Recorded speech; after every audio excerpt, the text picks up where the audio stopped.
ijisho ryayo ireba kura umwana w'umuntu. Haleluya, haleluya, haleluya.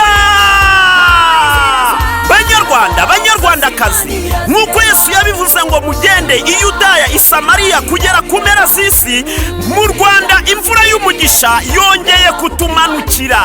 Akubutse mu bihugu byinshi bitandukanye harimo n'iby'abaturanyi, yamamaza ubutumwa bwiza bwa Yesu Kristo, imirimo n'ibitangaza bikoreka aho yakandagiye hose.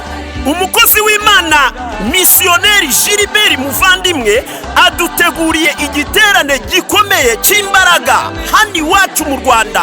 Iki giterane gifite intego igira iti ngwino Imana ikwagurira imbago. Muri iki giterane misiyoneri Gilbert Muvandimwe azaba ari kumwe n'abakozi b'Imana aribo Reverandi Nawukina n'Imana uzwi nka Mama Tumukunde, Profete Eugene.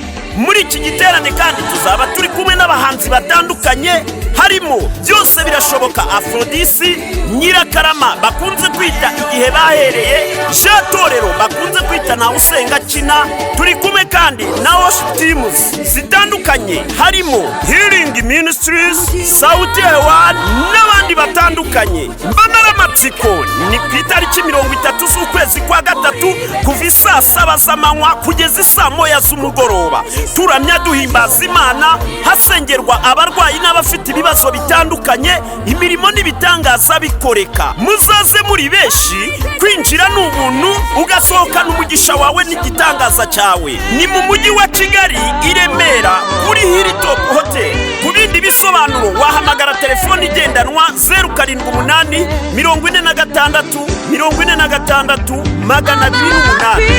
208.